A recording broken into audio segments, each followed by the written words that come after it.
last series that we're involved in has to do with undistracted in our purpose. Last week we talked about it.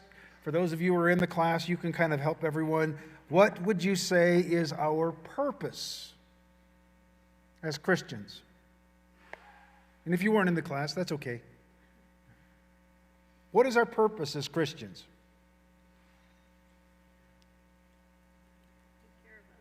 Take care of other people. Glorify God. Okay? Become like Christ. Go into all the world and teach the gospel. Okay?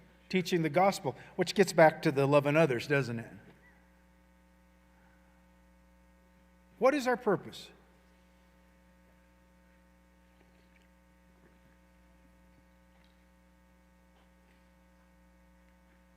I mean, in many ways, the idea that we follow as Christians can be simplified very simply. We're to love God and love others. Okay? Now, let's expand that out a bit. How do we do that, though? Because that's where we get distracted. Because I can quote that, and I know that with all my heart real easily, but let's unpack that a bit. How do I love other people?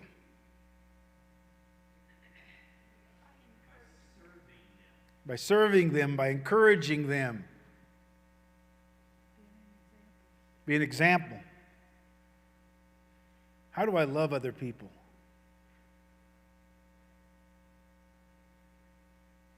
I look for opportunities. I look for people that are hurting, and I minister to them. I mean, you get back to becoming like Jesus that you were talking about a minute ago. We become like Jesus so we can love other people better, so that we can love God better. How do we love God? Okay, we come to worship. We do what He says, yeah. How do we love God?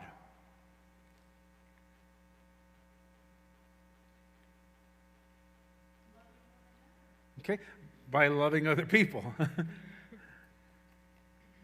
I mean, that's why it's the first and greatest commandment, and the other one's the second. When I fall in love with God, what do? I want to know more about Him. I want to understand more about Him. I want to be like Him. Now, as we talk about getting distracted from that, what distracts us from loving God? What can be some ways that we get distracted from that purpose of loving God and loving other people? Okay, other people. In what ways?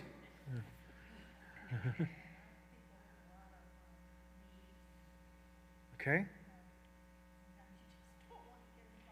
Okay. Sometimes it gets overwhelming because there are so many people that we just don't know what to do. And I mean, I just like, how do I decide which one to help and which one not to?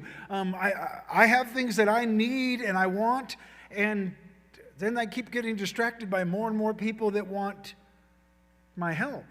I heard someone talk about it once. It's like getting nibbled to death by ducks. It really doesn't hurt you, but it annoys you to death to have these ducks nibbling at you all the time.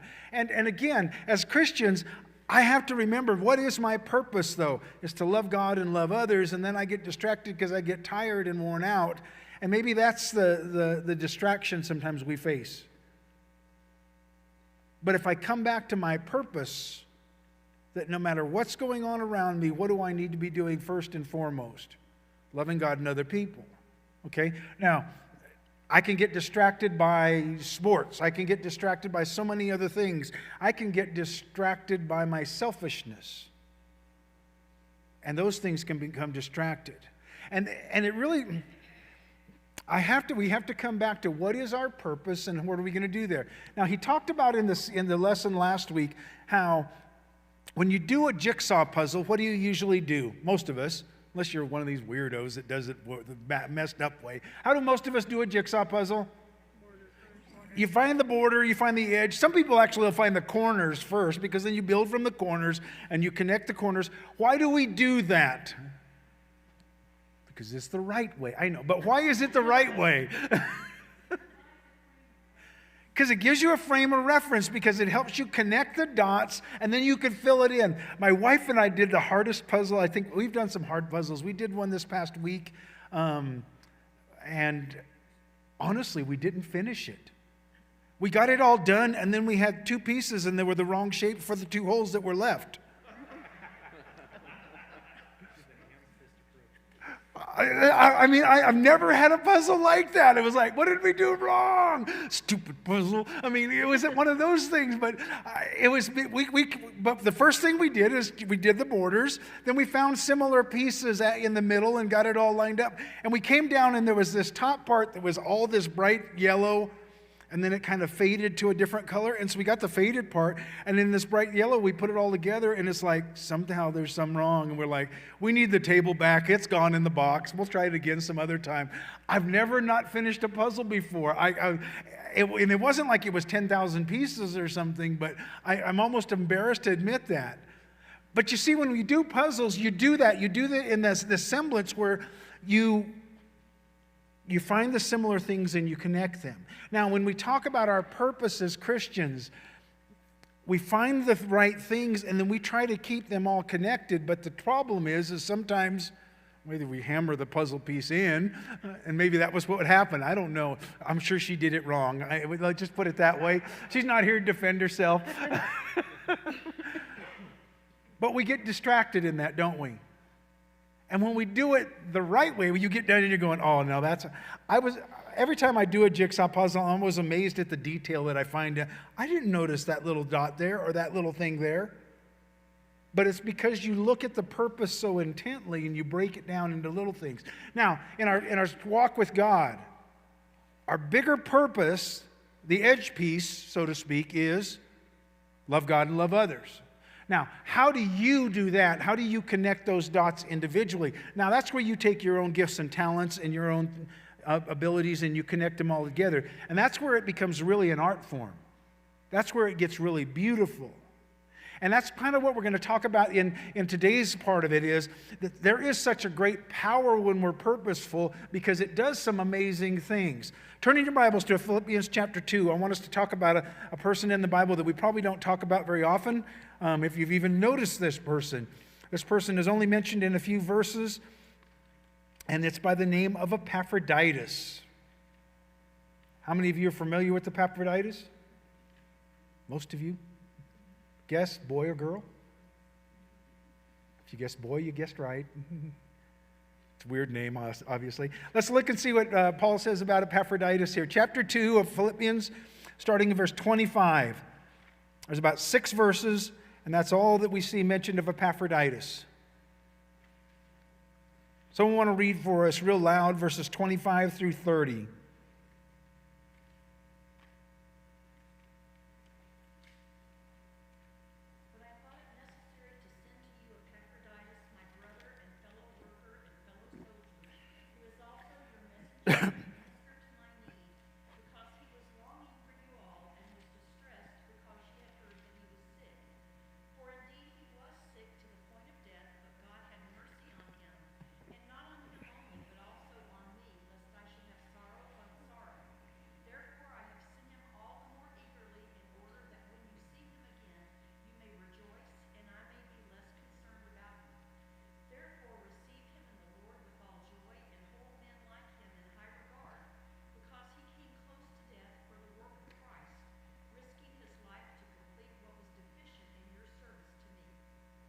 Chapter 4, verse 18, one more verse that mentions him. Paul writes, I have received full payment and have more than enough. I am amply supplied now that I have received from Epaphroditus the gifts you sent me. They are a fragrant offering, an acceptable sacrifice, pleasing to God. What do we know about Epaphroditus? Okay, he's from Philippi. Part of the church there, yes. Actually, history tells us he became one of the leaders in the church, one of the elders or bishops in that church. What do we know about him? He almost died. What does Paul call him in verse 25? My brother. He's my co-worker. He's my fellow soldier. And he's also your messenger. Okay? What role did Epaphroditus serve physically? Okay, he carries the message. Paul writes this letter. He gets sick when he's visiting Paul in jail. And so what does he do? Paul says, keep praying for him. And somehow there was another letter in another correspondence that the Philippians that we don't have. Philippians knew about him and we're going, okay, let's pray for him. And so they're praying for him. They're diligently about him. He evidently gets better. So what does he do? He carries gifts back and forth between the Philippians and Paul. Okay, the verse in 4:18, he's received gifts from them, and what happens? Or actually, I have received from Epaphroditus the gifts you sent. They collect gifts from Philippi and they send them to Paul. Okay, so what was? Okay, Epaphroditus, what was his purpose? Same as ours, wasn't it? Love God, love others. How did he execute God's wishes? How did he execute his rule to love God and love others?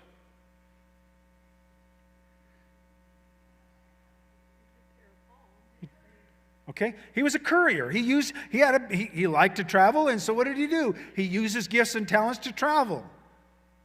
He was an encourager. So what did he do? He encourages other people. How did he connect the dots to do those tasks? How did he fill in that puzzle? Part of it was even his sickness. What did his sickness do for the congregation? It wasn't something he did intentional, I'm sure. Okay? It gives people a purpose to pray for. And sometimes when we're going through struggles, our struggles become that connecting dots that can do things. And as we look at this, what I really hope you can do is I really hope you can see this power that goes on when we do stay connected to our purpose. Paul was able to use him. God was able to use him to accomplish some amazing things in Philippi. The Philippians were transformed because he saw his purpose. He wasn't distracted by sickness. He wasn't distracted by long journeys. He wasn't distracted by so many other things. And you see, when we really remember our purpose and we remember what God calls us to do and we're able to use the things God calls us to do, what happens? Man, amazing things happen in God's kingdom. God does such cool things that we can look back that Epaphroditus grew stronger in God. The church grew stronger. And it was just this whole comes out of it. Whole wonderful things comes out. What possessed Epaphroditus to do these things, I wonder? Thoughts? I'm curious if was there maybe a Christianity was a new thing, this idea of praying to get well from a sickness. Maybe they had some kind of stuff they would do, like rituals and things when they were sick, like in the wherever. Well, we know from James that when someone is sick, what did James encourage people to do? Call the elders to pray over a man and anoint them with oil. Okay? So we do see that whole process. That was kind of a common thing of let's bring him in. Why the oil? Well, the oil can be medicinal in one sense, but it's also an anointing. There's that power of physical touch that comes with it. There's something very special about physical contact with people that we reckon. We need that touch. Babies that don't get touched, they hurt. They need that loving, they need that physical contact with people.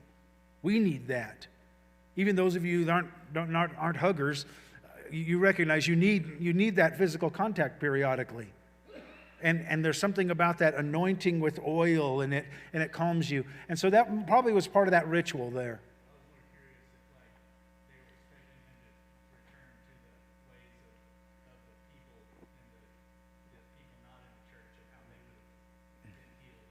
Oh, right. Yeah, and I'm not sure if there's any indication of that. Yeah, no, there was, we see the church being transformed, and even this point in church history, Christianity was really seen as an extension of Judaism.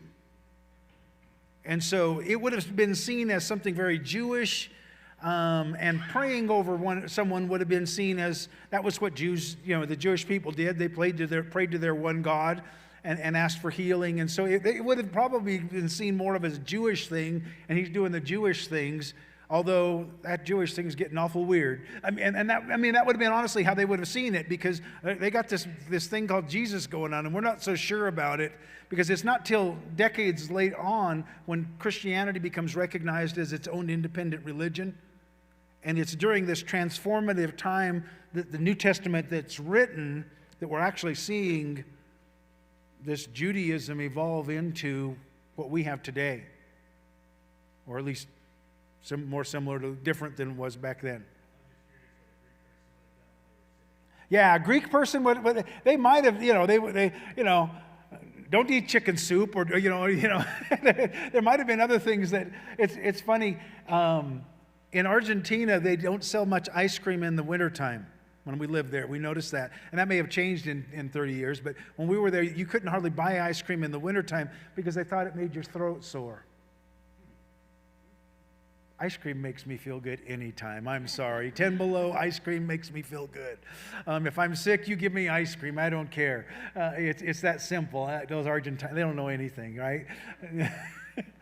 But there are some cultural things, and you're right, there may have been something like that, whether it was associated with any kind of religion or anything, but there would have been something in there. Now, Epaphroditus in this text, what does he do? He uses what God has. He does amazing things. And the part when I read this story is, what gave him vision to do that, though? What gave him the vision to go with Paul, or to reach out to Paul, he really does. He changes people's lives because of what he does in this text. And when we begin seeing that, we begin understanding that. He has this vision to realize, my purpose is to love God and love others, so what am I going to do? I'm going to do this by carrying gifts across the ocean. I'm going to do this by... I wonder sometimes how much God would do if we had a bigger vision. And I read that in this text. I wonder why. Maybe the reason God's doing such small things in my life is because I'm not daring to dream bigger dreams and envision bigger things, because I'm so distracted by my feelings of smallness that what happens? I become small. And Epaphroditus didn't let that limit him. The Apostle Paul didn't let that limit him, and it excites me. In our next series, Eric's going to be teaching a series in here on the life of Christ, and I'm going to be doing the life of Moses, and I'm already starting to read about Moses. And one of the things about Moses that really strikes me is how he struggled with his own smallness. And God has to fight him into becoming the Savior of the Jewish people. He has to fight him into becoming a leader. Literally arm wrestle him into becoming one of God's most powerful prophets in the Jewish nation. That's how they saw him, as he was an incredible leader, incredible speaker, incredible leader that just but he didn't want to be. He resisted that, and his vision was so small, but yet God was able to use him in such a powerful way. Janet?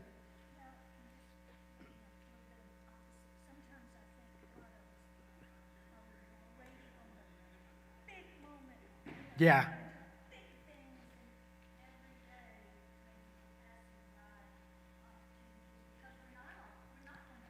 No. Oh, yeah.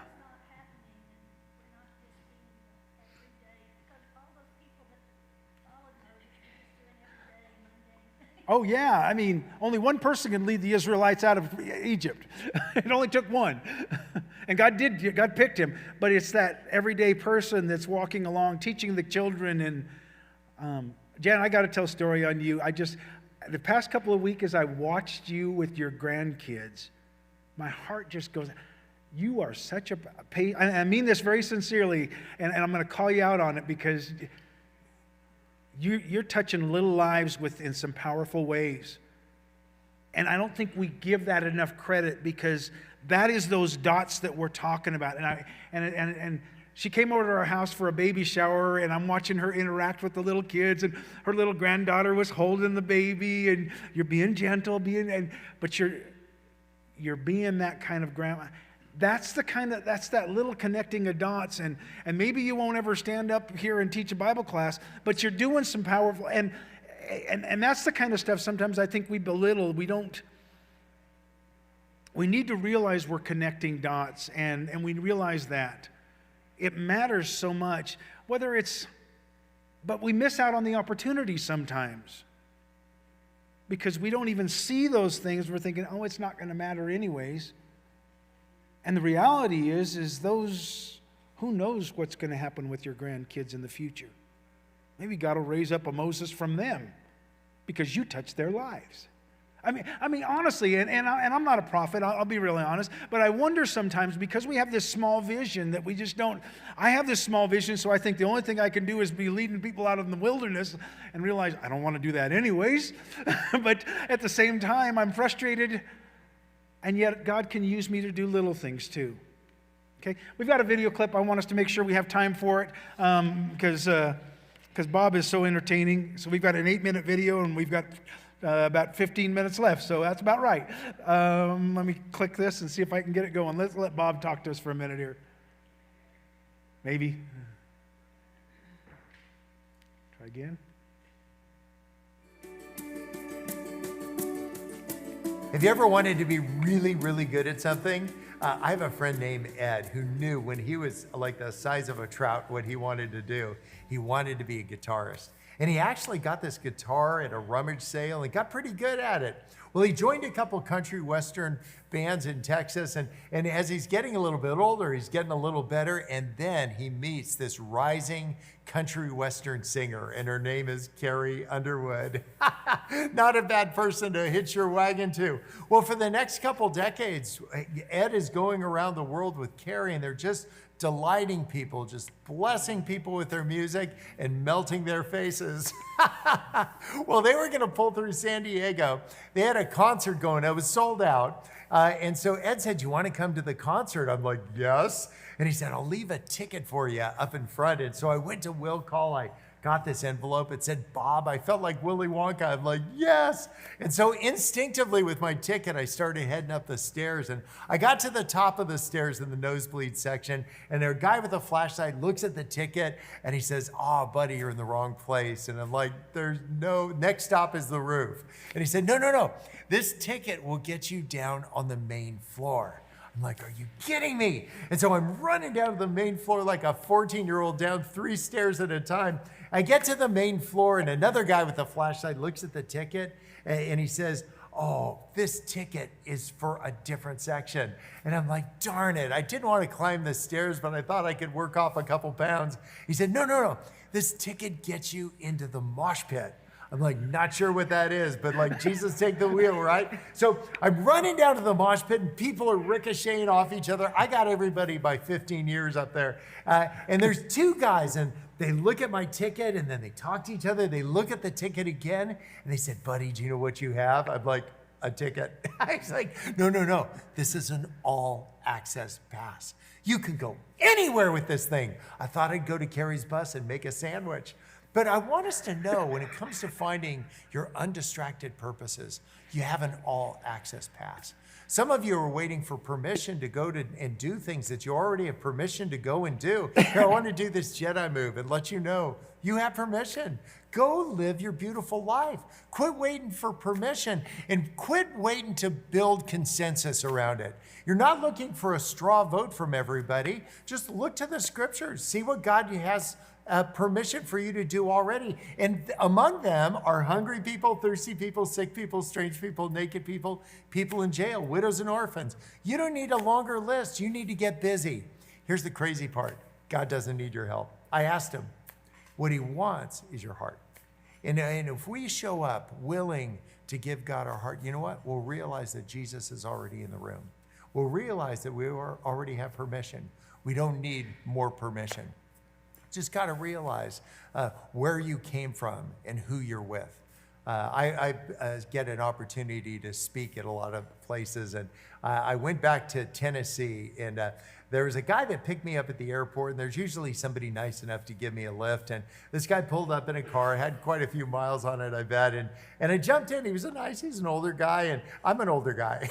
And so we're driving to the hotel. He was going to give me a lift to the Holiday Inn, and so we were talking, and he said, you know, the first trip I made with my parents was to Washington, D.C. I remember it like it was yesterday. And he started talking about how they all piled in the car and they went to D.C. and they stayed in this hotel. And I'm thinking this is going to be a long story, but it was awesome. I had a long time. And so we're still driving to the hotel for the night. And he says, you know, they checked me into this hotel with my dad. And the next morning when we went to check out, they wanted an extra couple bucks for each of the kids. And my dad thought, like, that was so lame. And so I'm wondering where this story is going to go. We pulled into the hotel by then, and so we're walking through the alley. Hadn't quite finished the story, but I kind of got the gist of it. And somebody stops him, and they say, "Hi, Mr. Wilson." I'm like, wow, have you been here for a while? And he just smiled, and I got to the check-in desk, and I signed in, and the person behind the desk looked at him, and they said, "Hi, Mr. Wilson." I'm like, do you guys play cribbage here? What's going on? Let me know what the deal is. And he said, well, it's ours. And I said, like, this hotel is yours? And he said, well, you know, all of them. You know what his dad did?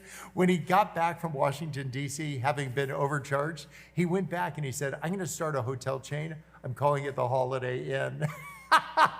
And there's a couple of those. And I think there's something about, I wasn't with the program as people recognized who he was and who he was with. I didn't realize who he was and who he was with. All I knew is he was really kind. He was willing to take time out of what must have been a really busy day to give me a lift. And I think what I want to do is to be undistracted in your purpose, is to slow it down a little bit and ask a question about the people that you're with. Paul talks about it in Philippians 2:20. It says, take a genuine interest in the people around you. I know that this really nice guy took a genuine interest in me, and he taught me something really important. I want to start taking a genuine interest in the people around me. I want to just take a little bit deeper dive and to say, who are you? How did you come to be you? What does it feel like to be you? And what tamps that down is that sometimes we make a move towards somebody, a relational move, or you're just trying to make some conversation and feel shut down. You might even have a great idea and you feel shut down. I want to tell you about a woman who had a great idea. Her name was Vesta. And Vesta was working at this big company, and she had two sons in the military. It was World War II. The people were in the foxholes as soldiers, to keep their ammo dry, they would put them in those ammo cases, and then they would dip it in wax and seal it with paper. It kept the water out okay, but here was the problem. You couldn't get to the ammo when you were in the middle of a firefight. And she came up with this idea. She went to her boss with this thing she had invented. And probably because he's a guy, he said, like, this will never work. You know what? Vesta could have turned that around. She could have said, well, you know, I had the idea and God closed the door.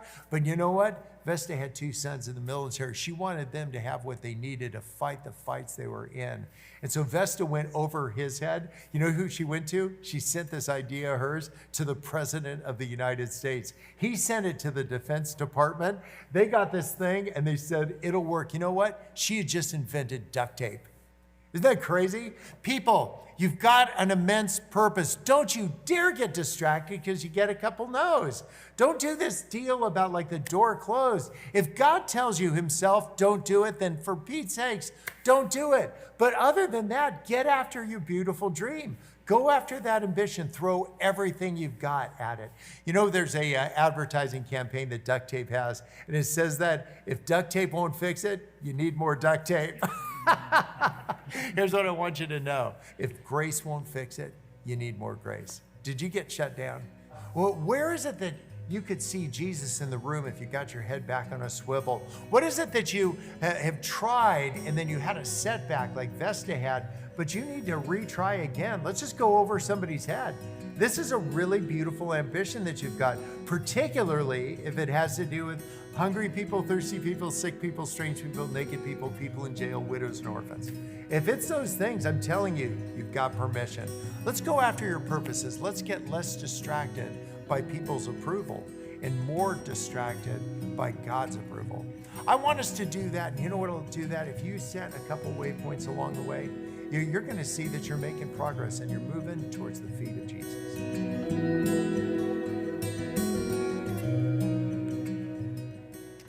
All right, what does it mean to give God our hearts? He mentioned that at the first part of the video. How is that such a big part of our purpose?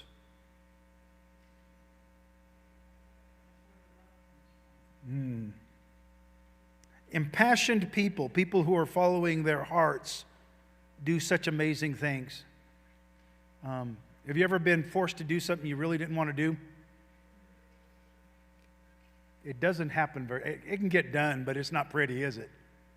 But when we give God our hearts and allow Him to use us in the way, we become that round peg in a round hole instead of a square peg in a round hole. And that's part of what I think I hear Him saying is sometimes we get distracted, and maybe God has gifted each of us with some amazing gifts. And when in the New Testament, it talks about the body being made up of different parts. And sometimes I want to be this part instead of that part. And it's almost a distraction, isn't it?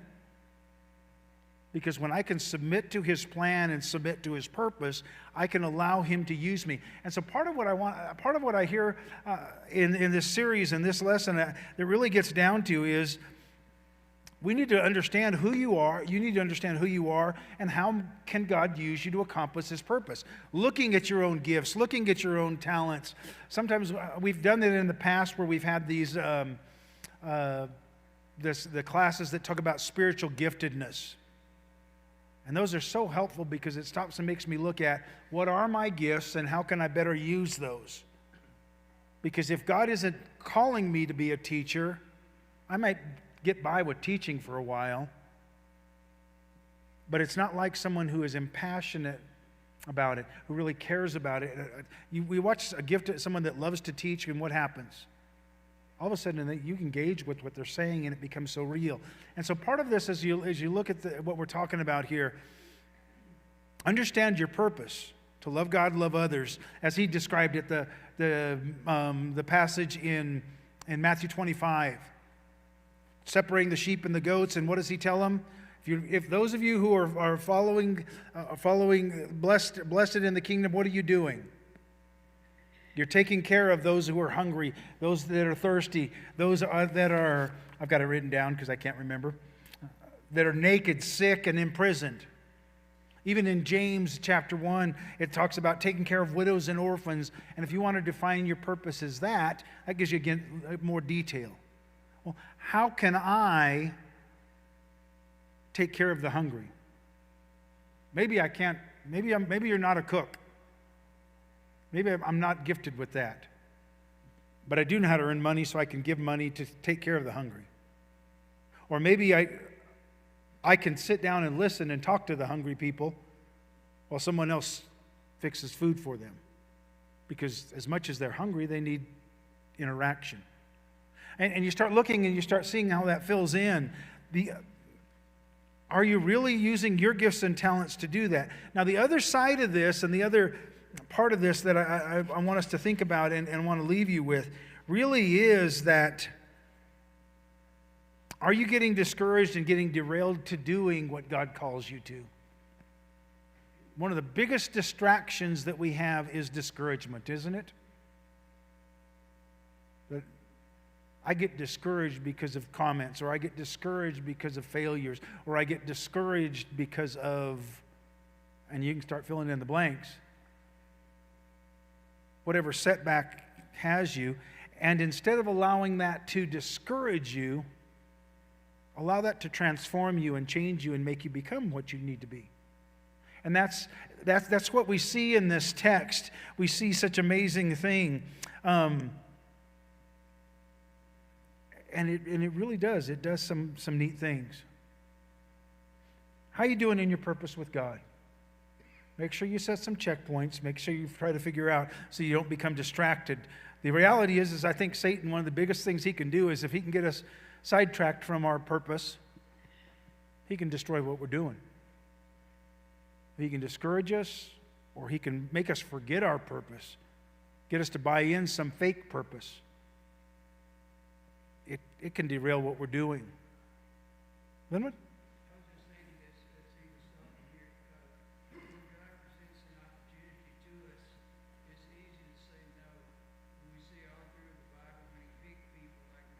Mm-hmm.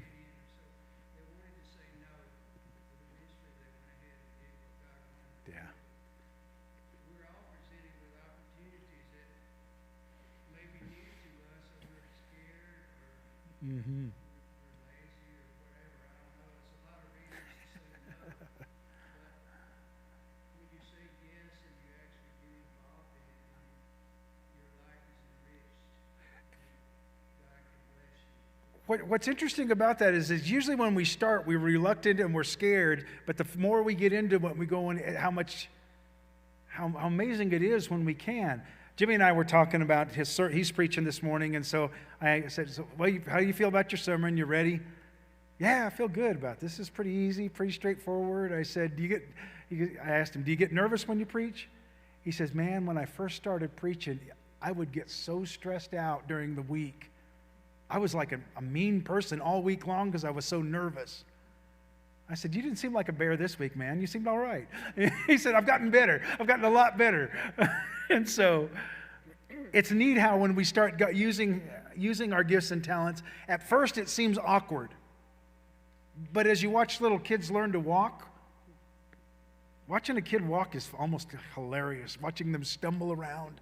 Not that I want kids to get hurt, but you're guarding them, you're helping them until finally you're going, okay, kid, sit down and be quiet, because they're moving around so much. But hopefully that's where God calls us to be, that at first we may be this awkward kid stumbling and nearly falling on our face. And next thing you know, God's going, man, now he's out running all the day. Remember your purpose and allow God to use you for it, guys. Next week in my class, we're going to be talking one last time. We're going to kind of do a little wrap up. And then specifically, we're going to be looking about the power of solitude in Jesus' life and how that helped him remain undistracted. Recently, I read an article and was looking at the different times that Jesus spends in solitude. And there's numerous times, and how that seems to be for a different purpose. And accomplishes some different things. It helps him stay very focused in what he's doing and helps him accomplish his purpose so he remains undistracted. And sometimes solitude can be a very powerful time.